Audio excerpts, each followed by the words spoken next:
I have walked out on a pool deck and been like, excuse me. And it didn't go over very well, so I didn't do that again. No. I would love to have seen that. Excuse me. Welcome to Fit2B Radio. Slip on your minimal sneakers, notch your headphones into your ears, tuck your smartphone into your pocket, and take us along for a walk while we talk. Or just grab a cup of your favorite drink and get on the floor and stretch a bit while we bring you all things fitness, core, and diastasis recti related. You guys ready? Yes. Yep. All right. Born ready. Born ready. I love that. I love your first one though, when you're like, I wish I could just say all those things. I know, that is so bad. Hey everybody, welcome to Fit2B Radio. I'm your host, Chris Banky. I'm here with Beth Learn. She is the CEO and founder of Fit2B Studio.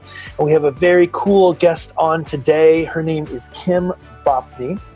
And she has an interesting title. She is the Vagina Coach, which is, I'd love to just find out more about that. She's also a fitness doula, which I'm curious to learn more about what a fitness doula is as opposed to just a doula that's not a fitness doula. So welcome. Thank you for taking time with us today. Really appreciate it.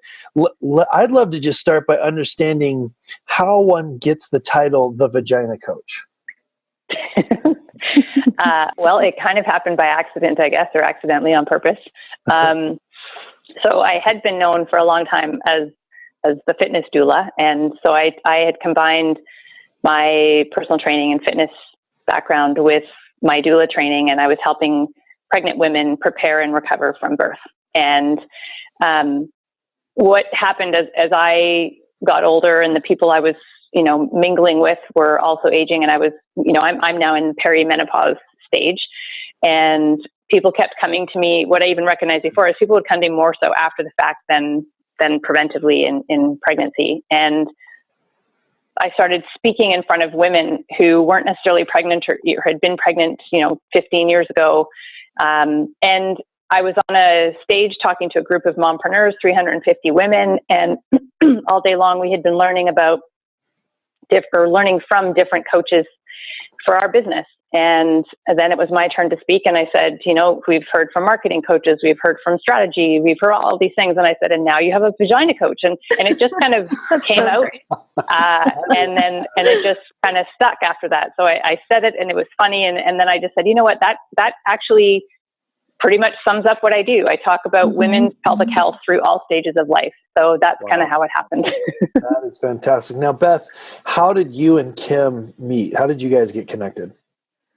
Oh, goodness. My first memory of Kim, I met her online, was she was involved with Pilates and the Epino. Yeah. And so I connected with that because I found that organization. Oh, look, they're doing pelvic floor aware Pilates type stuff. And they have this gizmo and what's that about? And I asked some questions and Kim and I started talking and realized our common interests in helping women recover successfully and make a safe return to fitness after they have their babies, and shared interests in pelvic floor health and pelvic floor fitness. Mm-hmm. And we've stayed connected since then, and we've worked on some things together. She's contributed to our Experts in Diastasis course. Right. And she also has asked me to contribute to a couple of her books. I've had little quotes in a couple different things. And it's just been a really good working relationship as colleagues because there's really not that many of us doing what we do.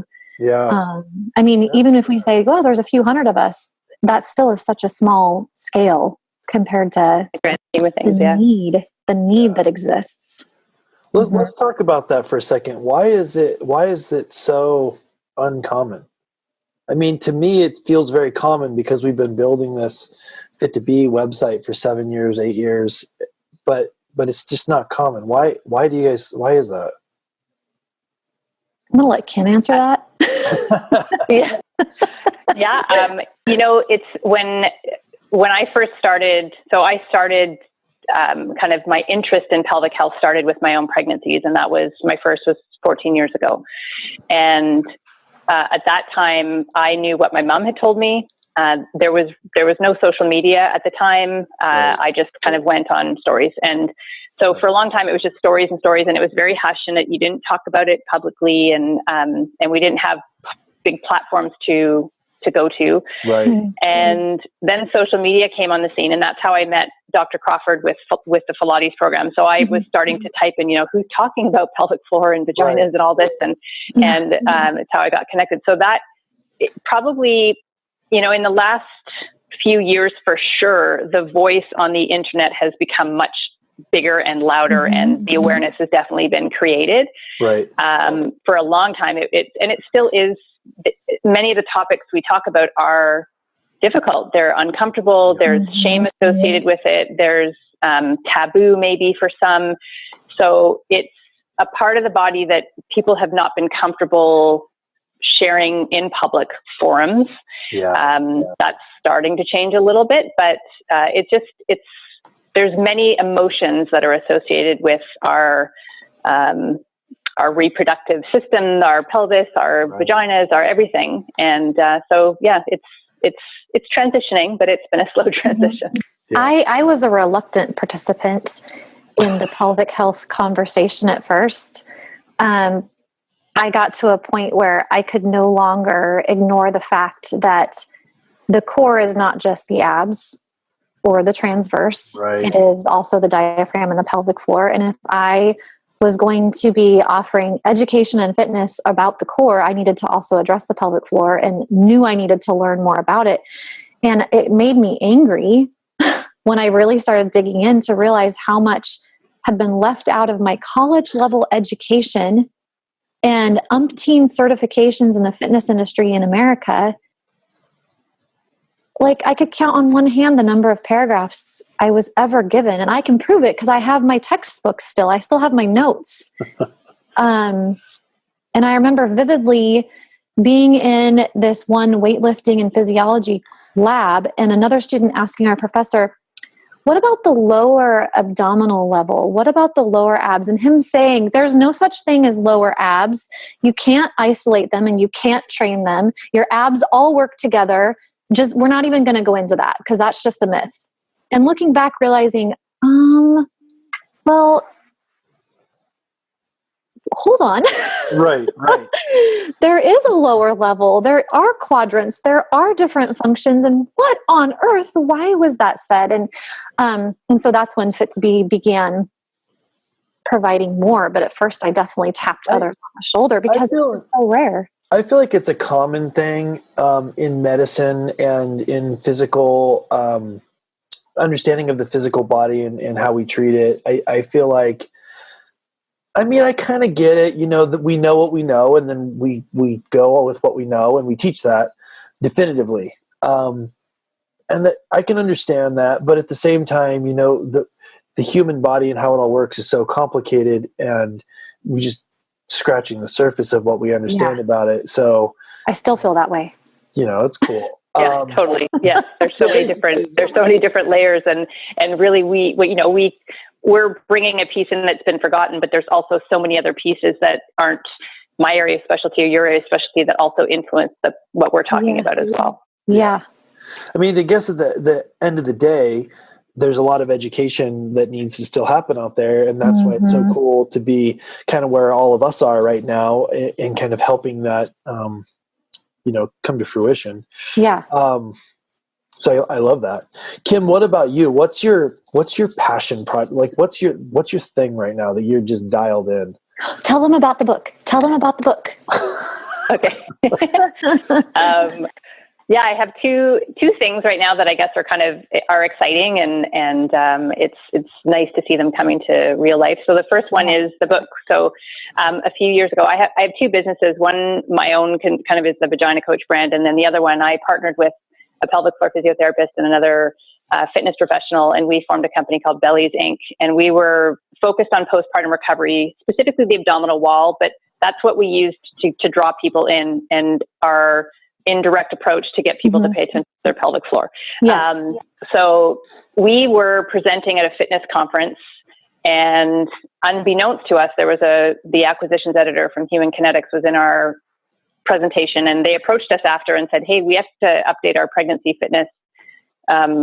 It's like really super outdated. We need some more textbook, modern, right? more new, textbook. And so they asked us if we'd write that, and and so that has just now launched. I think today is actually the official first day of sales. It's either today or Thursday, but it's been on pre-order, and it's on the Human Kinetics website. And we're super excited by that because, as we were just talking about, and Beth, you were saying in your fitness education, it wasn't covered. And when you really, when we know it and we understand it, and it's, to me, it should be fundamental.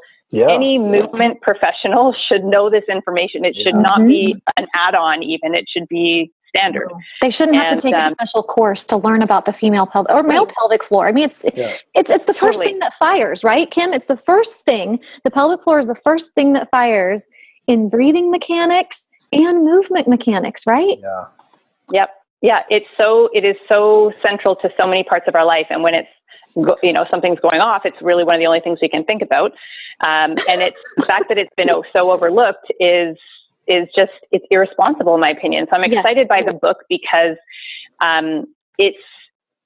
consumers can read it, but also professionals can read it. So I hope our intention is for it to become a manual that can be associated with other people's courses as well, or other anybody who's working with movement professionals who are training women. Yeah. And so that's one piece. And the other one is I'm putting together an online program called Kegel Mojo. And it's really an opportunity for me to get everything that's been in my head and everything that I do with women one-on-one into a forum that anybody can access. Right. I get calls from people or messages from people who are in Ireland or Australia, and they want to know how they can understand more about what I do. So, so that's launching in hopefully the next couple of weeks. I still have a few things on the back end. That's so cool. To send people to that, because, Fit2B, we have members in 45 plus countries, and to have other resources to send women to, because I often, like I said, feel like I'm just scratching the surface. Yeah. And we just wrapped up another podcast with Adriana Lozada of Birthful. And she was talking about how Kegels are so misunderstood and overdone and overused. And I know that you teach them correctly, and you teach the relaxation phase, and you teach the whole big picture, not just squeeze 500 times at stoplights. So it's going to be a really great resource for us to refer our clients to. We'll make sure it's linked in the podcast. So be sure if you're listening, you check out those links as you're listening. Thank you. Yeah. Mm-hmm. Yeah, the Kegel thing, the reason I chose the word Kegel, because, in our world, in the pelvic health world, we are of the impression or we don't want to promote Kegels for everybody. But if there's one thing that women have been told, it's go home and do your Kegels. So it's a word that people at least associate with the pelvis and the pelvic floor. So it will immediately, people will understand what I'm talking about. Right. And then once they're in, again, then you have an opportunity to dispel the myths and tell them that, this isn't, I'm not telling you 50,000 ways to do Kegels at red lights. It's a global, better understanding of the pelvis as a whole and how to work and move with it better. Right. Yeah. I'm betting, Kim, that you are probably sitting similar to me right now. And this figures into what you just said. And all my moving around. Right? Yeah. You're probably at a little seated on the floor station, aren't you? I was actually on the floor, and now I'm kneeling with kind of like a bolster underneath me. All right, here you go. So. Oh man, I dropped my book. See, there's my bolster. I've got, because you are, you've trained under Katie Bowman as a restorative exercise specialist, right? Yes. Yeah. And so that global holistic approach, she got pretty famous when she said, no more Kegels. Yes, exactly. Yeah. And I don't remember that might have been how I found her. I can't remember how I first found out about Katie Bowman, but the first thing I read, I fell in love with her and started following her journey before she was, the big Katie Bowman that we know now. And her work just inspired me to change my own daily habits, but also how I can weave it in with the work that I'm doing with women. And a lot of it, is just, I say now, how do you hold your skeleton? And a lot of it is what we do on a daily basis that we don't know we're doing, we're not aware, that may not be contributing to optimal pelvic health. Right. Because it is that whole big picture. And I'm sure you're going to cover that in the online course, is not just the Kegels and how you do them, but how you're doing the rest of your life. And that's a really similar approach as what we have on Fit2B. It's a hard approach. It doesn't sell very easily. Have you noticed that? Yeah. Yes, 100%. And I find that people are, and this was sort of what was happening with when I was really focused on the pregnancy and postpartum, people are more motivated to fix a problem that already exists rather than to prevent it in the first place. So that's one. But then also women, and especially kind of moms and new moms, with all due respect, because I've been one of them, me too. They're not the best clients, really. They don't focus on themselves. They put everybody else first, and all of their needs come last. And that can be frustrating from somebody who, when you're trying to instill practices that will help them mother better, will help them be, more productive in their life, will help with their relationships, all that kind of stuff. They don't get it, really. They don't buy in right away. They want the hard, I don't feel the burn yet. This must not be working. I want something hard, quick, fast. I'm busy. And so it's trying to get them, as you say, to get that buy-in and to understand the purpose behind the intentional, deliberate, and, not jumping, pounding exercise that you need to do. How do you do that? Because that's really countercultural. Like everyone is programmed to just go, go, go. How do you make that shift? I'm going to let you take that one. I'm trying. I know. It's like, we're trying and we're doing our best to just keep putting it out there. I'm not sure if there's a formula yet. I mean, what are they saying to you? What are your clients saying to you that how does it go usually? Well, sometimes sometimes they'll book a session with you, and the whole time they're like, and then you never hear from them again. Right. And then there's other people who, so for instance, last night, I do twice a month, I present to, there's a practice or a community birth program called South Community Birth in Vancouver, and it's amazing. They have huge groups of pregnant women coming through there. The support is and collaborative. This is up in Vancouver, BC, right? Canada? Vancouver, BC, yes. Yeah. And anyway, so I go in and I do a talk on pelvic health and birth prep. And awesome. One woman came up to me after and she said, "So what about running?" And I gave my 2 cents, and I said, running is absolutely safe to do in your pregnancy. However, all of these other biomechanical changes that are happening, the increased load, the center of gravity shifts, and I kind of went through my little spiel. And I said, running will not help you birth better. There's many other things you can do that are more specific to the task that you're preparing for, that can also have a protective element to your pelvic floor. And especially with runners, and again, I was a runner, runners are very, very hard to convince. And so I just did my best, and she goes, "Okay, I hear you. That's going to be very hard." And so I think that none of us really know yet. We know that society applauds intensity. We know that women who are back at the gym 2 weeks postpartum are celebrated. We know that as soon as you can look like you didn't have a baby, it's better. Yeah, and, that getting your body back is more. Yeah. So it's a big shift, and I don't know the answer. I just keep I keep barfing out my opinions, and hopefully people will listen. Yeah. What's the most common misconception that you're running up against, or is it all over the place? Is it just that, hey, the right way is the quick way, the fast way, or is there something else you run into all the time? That's a big one. I think there's been, at least through social media. So what I see in social media, again, what I just referred to, is that there's a celebration of intensity.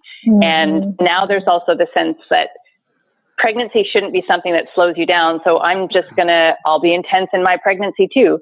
And so it's the belief that to be strong, it needs to be like so grueling and intense. Right. But it goes deeper than that. So that's a common one, is that, I thought I needed to do boot camp to finally lose the weight or to get fit or to be strong again.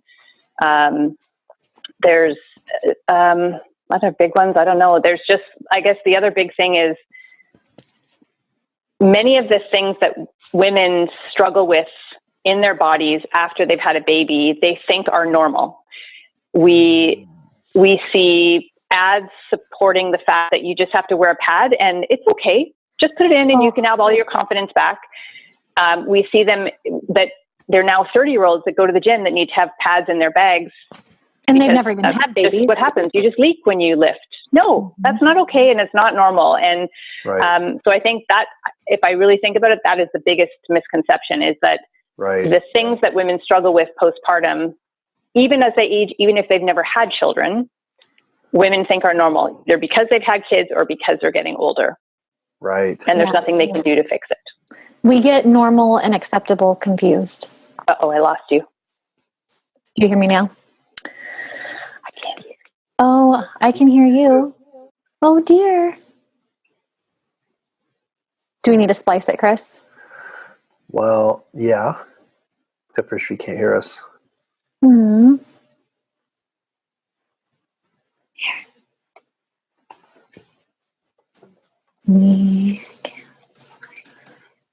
Okay, you can hear me. Okay, so I'll read lips. Do we want her to hop back type your on? question into the box maybe, and then or just say your question and type it, and then I can say my answer. Mm. Will that work? That might work. Okay. Well, actually, that might work. I'll call back in. Okay, she's going to call back in. So she calls back in, then we're going to have to do it quick, though. That's fine. You make a note of when this happened? No, I'll just have to go watch it. Okay. Because it's like, I don't have anything that's exact, Yeah. Because she's really good. She's really on the ball. And I think we've said a lot of really good stuff. Oh, yeah. Super good. And then I think we've actually got most of the questions. Maybe just back up and have her start that one question again. What?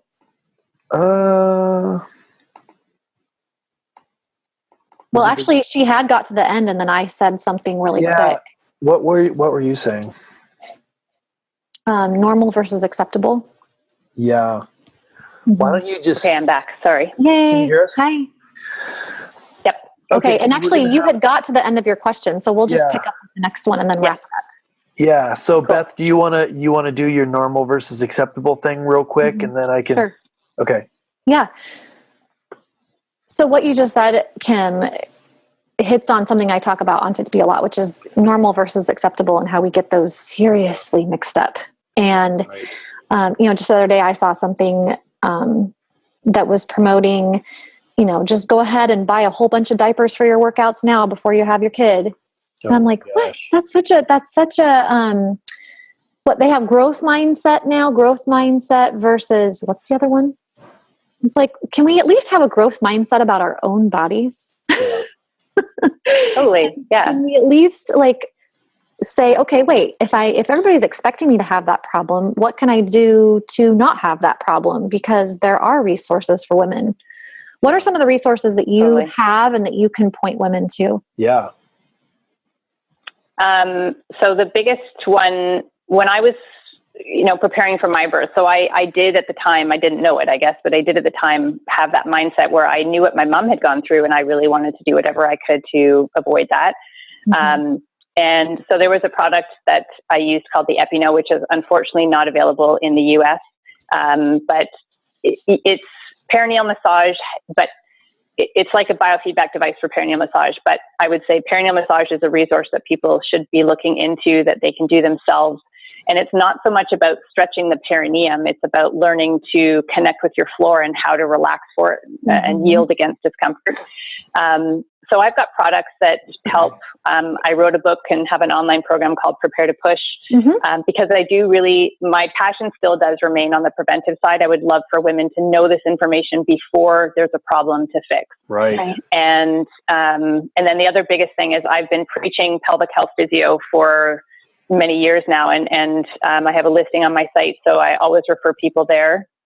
and make sure that you see one, ideally in your pregnancy and at 6 or 8 weeks postpartum, and then see them annually as you age, because it's a part of the body we can't see. We might feel like things aren't quite right, but we need somebody to help us access that part of the body and understand what's really going on and give us options beyond pads, drugs, and surgery, or play a role in enhancing surgery or drugs when it's needed. It's a piece of healthcare that I feel is grossly underused, and women just aren't aware. So that's the biggest resource that I share is going and finding a pelvic floor physio that you can see and learn from. 100% agree with that. If someone's looking for this, what's the best place for them to go, Kim? So vaginacoach.com, and then on the main menu, there's find a physio, and they can click on there. So right now it is definitely Canada-centric, but I've opened it up to anybody now in the US, around the world. So that the listing is slowly expanding, but right now definitely Canada-centric. Right. And then we have a Diastasis Experts, meaning people who have more specialized training in diastases that are also usually physios, or at least sometimes they're restorative exercise specialists. I have a link to that database as well, because I mean, we need all the help we can get. Yeah. You can find that right on our website on fit2b.us. Yep. Yeah, I think it's interesting. I'd love to hear you guys comment on this kind of theme that I'm hearing, which is what our culture kind of has done is this strange thing of asking us to accept things that we shouldn't accept and not accept things that we should accept. So it's like, don't accept that you're a mom and you've got this kind of new phase of life and your body's different. Don't accept that, but go ahead and accept that you do need to carry pads with you to just work out because you can't hold it anymore. So it's like this very backwards message of accepting. And so I'd love to hear what you guys think about that. I mean, it's obvious that's what we're talking about, but what are your thoughts? Yeah. It is really hard to be a woman in today's age. In some ways it's easier. We have a lot more privileges and rights than women did even 100 years ago. But there's a lot of conflicting information, and I think that makes it really difficult. Kim, what do you think? Yeah, I think incredibly insightful what you just said, Chris. And I'd never thought of it that way, but it's absolutely true. That's essentially what kind of society is asking people to do. And I think women lose a lot of their power. There's especially in birth and going on, that there's so many interventions, there's so many misconceptions about birth, and that's kind of where things start. There's trauma associated with all this kind of stuff, and then and then the images that we should be super mom and we should be doing this and this is what it takes to be strong when you don't feel that in your body. And it's just it's very tough. Social media has made it very, very tough, I think, on the psyche of people and women in particular. So all I hope is that the people who have, like you guys and all the other amazing health, pelvic health practitioners and other general health practitioners as well, but the people who are sharing the right information, I hope we can be heard amongst the noise. And I hope that the right people find us. And then just, Beth, your community has expanded so much since we first met, and it's so incredible to watch. And it will reach people. It might take a little bit longer, but it will reach the people. And so we just have to keep going, I guess. Yeah. I just want to touch back on what you said, Kim, about the power aspect and how these lies can really affect our power as women. And that might seem, I know, to some of our listeners, almost kind of a strange statement, like, oh, well, we women, we're actually supposed to be not powerful. We're supposed to be submissive. And I don't think that that's what that's meant to mean. What it does mean, though, to me, and speaking about pelvic floor health, is the lie that, well, you can just keep leaking. And even if you always keep leaking, got dots on my face right now. even if you always keep leaking, well, you can just deal with that. And it's okay because you can keep exercising through that and you can keep momming through that. But that is a lie, because a leaking pelvic floor is a sign of dysfunction, and it's a sign of dysfunction that's only going to get worse. And that's where the loss of power happens, because eventually that leak is going to get worse. Right. And the mom is not going to want to keep exercising. Right. It's you keep leaving a puddle on the floor, you get embarrassed. Yeah. You're just not going to keep who says, hey, great job for exercising so hard you peed yourself. Right. That's going to get to you. And women do stop, and they do give up, and they get tired of it. And then they have more problems. They get lower back pain, their diastasis worsens, and it becomes this whole vicious cycle. And that's what we're really talking about here is these lies affect us and our ability to give back to our communities and stay engaged and stay active with our kids, because they don't just stay that way. They get worse. Right. Those problems get worse. Yep, totally. And so with the right information, women can at least make informed choice about their movement and what they choose to do, and at least know who to go see. So typically if something's not amiss, it's years of, oh, it's fine, or hiding it or not addressing it. And then finally it gets to be so bad that they finally deal with it. They go to the doctor, and the only option at that point for them that's provided, not that that is the only option, but that's given to them, is typically surgery. Yeah. And then nothing is communicated about, because sometimes surgery is absolutely needed or is chosen, and that's totally fine. But the piece that's missing is what caused it in the first place and what could potentially make it come back, and maybe you'd need another surgery, and surgery itself can make you more likely to need more surgery. So the information that's not being communicated about how to support surgery so that you don't need it again is also missing. And that's where, again, that collaborative integrated approach with pelvic health physios is really so misused, or not used at all, really. Underused is the better word. Yeah. And that it's such a rich resource for women who want to re-engage with life. And you don't have to wait until your babies are grown. You don't. You can have such a better time with your babies and growing with your kids when you have a healthy core and pelvic floor. And it's really often a matter of weeks. Yeah. It takes a few weeks, maybe a few months at the most, to really get that stuff functioning again under the hands of a good physio. Right. Okay. Yeah.